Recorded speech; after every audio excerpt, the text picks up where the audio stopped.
Sindh government ہے سر، انہوں نے بیسکلی ایک بات کی ہے کہ 83.60 ارب روپیہ کا لاس ہوا ہے پروونشل ایکسچیکر کو، مطلب سندھ گورنمنٹ کو، اور وہ کہتے ہیں جی 1.2 ملین بیگز یعنی کہ 1,20,000 ٹن گندم جو ہے سر وہ گورنمنٹ کے ویئر ہاؤسز میں خراب ہو گئی ہے۔ اب جہاں ہماری سورسز ہیں وہ اس چیز کو کلیم کرتی ہیں جی کہ یہ اتنی ساری گندم جو ہے یہ خراب ہوئی ہے مس مینجمنٹ کی وجہ سے، کوئی کرپشن کی ایلیگیشن ہے، اس کے اوپر ہمارے پاس کوئی آفیشیل سٹیٹمنٹ نہیں ہے۔ یہ by the way official statement ہے کہ جی اتنی زیادہ گندم جو ہے وہ لاس ہوا ہے گورنمنٹ کو، تو سندھ گورنمنٹ اس چیز کو مانتی ہے۔ اور دوسرا اس کے اندر جو ہے اب یہ مسئلے جو ہیں یہ ٹرکل ڈاؤن کریں گے، ظاہر ہے سندھ کی جو فوڈ ڈپارٹمنٹ ہے انہوں نے بھی کہا ہے کہ جی اس سے بہت بڑا مسئلہ ہوگا۔ گندم آپ کو پتہ ہے ایک سٹیپل ہے، گندم اگر آپ کے پاس نہ ہو،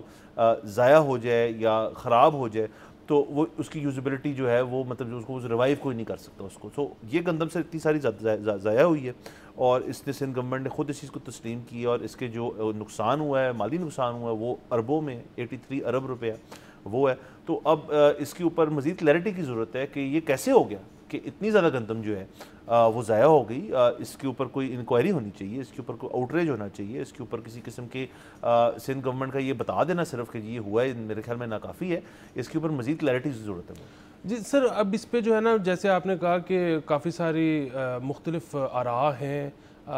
ایگزیکٹلی جو یہ رقم بتائی جا رہی ہے اتنا ابھی وہ کہہ رہے ہیں کہ نقصان نہیں ہوا، اس کی وجہ یہ ہے کہ خراب جو ہو گئی وہ تو کم تھی، جو خراب ہو رہی ہے بڑی تیزی سے مطلب خرابی کی طرف جا رہی ہے، اس کی شیلف لائف کم رہ گئی ہے، اس کو فوری طور پر بیچنے کا یا فلاور ملز کو دینے کا فیصلہ کر لیا گیا ہے۔ اب ظاہر ہے کیونکہ اس کی وہ شیلف لائف نظر آ رہا ہے کہ کم ہو گئی ہے تو فلاور ملز جو ہیں وہ اس کے کم پیسے دے رہی ہیں۔ 9500 روپے پر 100 کلو لے رہے ہیں، جس کا وہ کہتے ہیں 65 ارب روپے کا نقصان مزید ہوگا۔ سو وہی نا بیسیکلی اب وہ 83 ارب نہیں ہے، وہ اس سے کم ہے۔ سو یہ ساری کنفلکٹنگ اس کے اندر رپورٹس ہیں، اور آپ کی بات بالکل درست ہے کہ اس میں کلیئرٹی کی ضرورت ہے۔ اور وہ کلیئرٹی کی کیوں ضرورت ہے؟ اگین سر یہ جو ہوتا ہے نا 60 ارب 50 ارب 85 ارب، یہ ہمیں سن کے لگتا ہے کہ ایک انڈیویجول کے اس پہ کہ یہ اتنی بڑی رقم ہے، مجھے اگر مل جائے 85 ارب میری زندگی بن جائے، بٹ حکومتوں کے لیول پہ 85 ارب جو ہے وہ 2-3-4 مہینے کی تنخواہ ہوتی ہے، ٹھیک ہے، شاید 4 مہینے کی تنخواہ بھی نہیں ہوتی وہ۔ سو بنیادی بات یہ ہے کہ یہ ٹھیک ہے بڑا لاس ہے، لیکن ایک تو یہ کہ ایگزیکٹلی یہ لاس ابھی ہوا نہیں،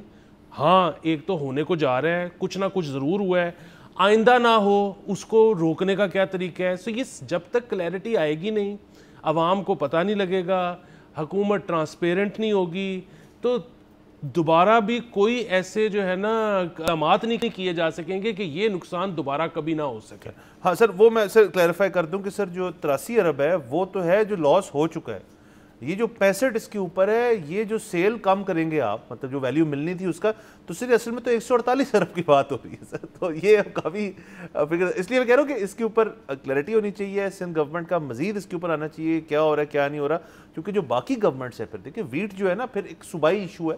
اور فیڈرل گورنمنٹ بھی تعلق ہے اس چیز سے، لیکن پھر باقی گورنمنٹس بھی، پنجاب گورنمنٹ کہہ سکتی ہے جی کہ آپ ہمارے اوپر اتنی تنقید ہو رہی ہے، عوام کر رہے ہیں کہ آپ گندم میں یہ کر دیا وہ کر دیا، سندھ نے تو 148 ارب کی گندم جو ہے وہ ضائع کر دی اس کا، تو یہ نا بڑا مسئلہ ہو سکتا ہے اس کا، تو آئی تھنک اس کے اوپر ہمیں کسی قسم کی کلیئرٹی آنی چاہیے۔ سبسکرائب کریں اور بیل دبائیں تاکہ کوئی خبر رہ نہ جائے۔